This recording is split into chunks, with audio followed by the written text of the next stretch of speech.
ओम त्र्यंबकम यजामहे सुगंधिम पुष्टिवर्धनम उर्वारुकमिव बंधनान मृत्योर्मुक्ष्यमामृता। बोले दादा काला पीर की, दादा काला पीर की। महंत जी की चाल तो हम अपने घोड़े बैठा लेंगे परमानेंट। एक दिन रामविलास शर्मा जी कौन थे, बोला जी कहानी पढ़ लो। आपकी कहानी पढ़ दो मेरी सलाह। तो ज्यादा कठिन काम उनका और जो सेवा में हो। बहुत बहुत धन्यवाद कैप्टन साहब। माननीय पूर्व वित्त मंत्री जी, आपने बहुत अच्छे शब्दों में राष्ट्रीयता की साधना की अनन्य साधकों को सम्मानित मंच और आए हुए सभी महानुभाव, गंगा गौरी गायत्री तुल्य मेरी मातृशक्ति, आज इस कार्यक्रम को देखकर जो एक नशे के खिलाफ एक बीड़ा उठाया है महाराज शुक्रानाथ जी ने, इसी प्रकार से अगर हम यूपी में देखें तो आदित्यनाथ जी ने, जिस प्रकार योगी आदित्यनाथ जी ने एक बीड़ा उठाया कि नशे को, क्राइम को और किस प्रकार से उनको खत्म करने का काम योगी आदित्यनाथ जी ने किया। इसी प्रकार से अगर हरियाणा में किसी ने बीड़ा उठाया नशे को दूर करने के लिए, तो हमारा शुक्रानाथ जी ने इस बीड़े को उठाया है ताकि इस नशे को बिल्कुल खत्म कर दिया जाए। आप अच्छी तरह जानते हैं कि हमारे पास में लगता स्टेट पंजाब किस प्रकार से नशे की वजह से वहां जुबानी खत्म होती जा रही है। हमारे यहाँ पर हरियाणा में भी इस बात का असर पड़ना शुरू हो चुका है। हमारे बहुत से जवान नशे की लत में सब कुछ खोते जा रहे हैं, अपने घर को बर्बाद करते जा रहे हैं। लेकिन ऐसे संत, ऐसे महात्मा, जहां सरकार अपना काम करती है वहीं पर ऐसे संत महात्माओं को समाज में आकर इस बीड़े को उठाना पड़ता है ताकि हमारी जवानी खराब ना हो, हमारे लोग, हमारे बच्चे बर्बाद ना हो, इसी प्रकार से हमारे घर बर्बाद ना हो। इसी प्रकार से इस प्रकार के संत महात्माएं, सामाजिक संस्थाएं जब जुड़ती हैं तभी इस बीड़े को कामयाब किया जाता है। मैं ज्यादा ना कहते हुए एक छोटा सा प्रसंग,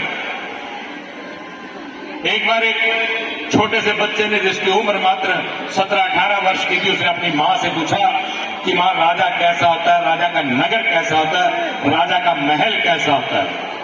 वो गरीब परिवार से था तो मां समझाने में सक्षम नहीं थी। कहने लगी कि राजा बहुत बड़ा होता है, उसका महल बहुत बड़ा होता है, महल बहुत सुंदर होता है, वहां तक पहुंचना हमारे बस की बात नहीं है।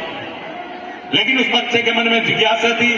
रात को ही वो बच्चा निकला और उस नगर में पहुंचा जहां राजा रहता था। जहां राजा रहता था वहीं वो पहुंचा और पूछने पे उसको पता लगा कि सुबह राजा की सवारी 10 बजे निकलती है और लोगों को 10 बजे मिलने का काम राजा करता है। उसके मन में जिज्ञासा थी, सारी रात इंतजार करता रहा। सुबह जब राजा की सवारी निकली तो राजा सबसे पूछ रहा था किसको क्या चाहिए, किसको क्या चाहिए। सब कुछ देना के बाद उसने उस बच्चे से पूछा, भाई तुम्हें क्या चाहिए? बोला, महाराज मुझे कुछ नहीं चाहिए, मैं तो बहुत दूरी से सिर्फ देखने आया कि राजा कैसा होता है, महाराज कैसे होते हैं, ये देखने के लिए आया हूं और इससे ज्यादा मुझे आपसे कुछ नहीं चाहिए। अगर उसने फिर राजा ने कहा कि नहीं तुम्हें कुछ चाहिए तो बोलो, तो कहने लगे, महाराज अगर मुझे कुछ देना ही चाहते हो तो मुझे अपने पास रख लीजिए, मुझे 5-4 दिन के लिए अपने महल में रखिए, मैं देखना चाहता हूँ महल कैसा होता है, आप क्या खाते हैं, क्या पीते हैं, मैं सब देखना चाहता हूँ। महाराज ने उसे अपनी सवारी पे बिठाया और अपने लोगों से कहा कि इसको महल में ले जाओ और अलग से कमरा और इसको सारी शान शौकत के साथ रखा जाए। लेकिन उसने कहा कि महाराज मैं वही सब रहूंगा जहां आप रहते हो, जिस कमरे में आप रहते हो उसी कमरे में सोऊंगा, जो आप खाते हो वही खाऊंगा, इसके अलावा कुछ नहीं लूंगा। महाराज ने कहा कि 4-5 दिन की बात है, कोई बात नहीं। 4-5 दिन तक उसको वही खिलाने लगे, वही सोने लगा महाराज के साथ। लेकिन महाराज को उस बच्चे में बड़ी पसंदगी आई, उस बच्चे को उसने अपने पास ही रख लिया। 5-7 साल जब बच्चा रहा तो रहने के बाद महाराज की कोई औलाद नहीं थी, महाराज ने उसकी ताजपोशी कर दी, उसे ही राजा बना दिया और स्वयं नगर के एक मंदिर में जाकर, एक मठ में जाकर रहने लगा। गद्दी पर बैठ कर उस बच्चे ने कहा कि आज मैं महाराज हूं और मैं आप सब नगरवासियों को लोन देना चाहता हूं।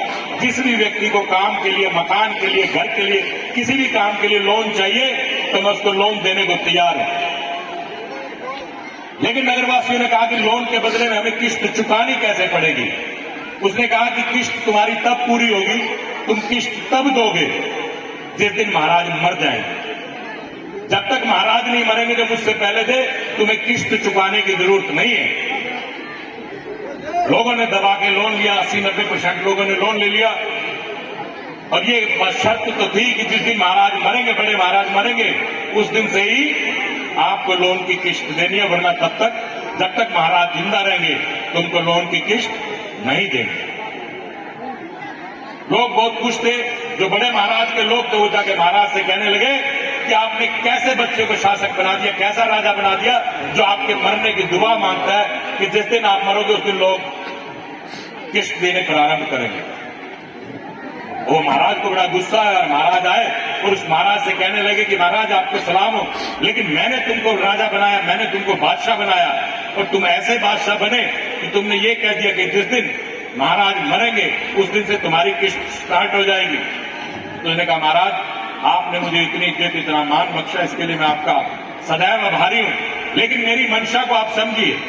अब जितने नगर में लोग रहते हैं, सुबह उठते ही एक कामना करते हैं कि परमात्मा हमारा राजा नहीं मरना चाहिए, हमारे राजा की लंबी से लंबी उम्र होनी चाहिए। और जब सोते हैं तब भी परमात्मा से कहते हैं कि परमात्मा हमारे राजा की, जो पहले राजा रहे, इनकी उम्र बहुत लंबी होनी चाहिए, क्योंकि जिस दिन ये मरेंगे वरना उसी दिन से हमारी किस्त शुरू हो जाएगी। तो मैं ये कहने का मेरा मकसद है कि हमें ऐसे ही महाराज चाहिए जिनका एक बीड़ा हो कि हम लोग इस समाज के अंदर से ऐसी बुराइयों को हटाने का काम करेंगे, नशे जैसी हालत को हटाने का काम करेंगे, ताकि हमारी जो जवानी है, जो हमारे जवान बच्चे हैं, बर्बादी की तरफ न जाए। जिन बच्चों को नशे की आदत पड़ जाती है उनका शरीर तो खत्म होता ही होता है, घर में चोरी चकारी करने का काम भी करते हैं, घर के घर बर्बाद हो जाते हैं।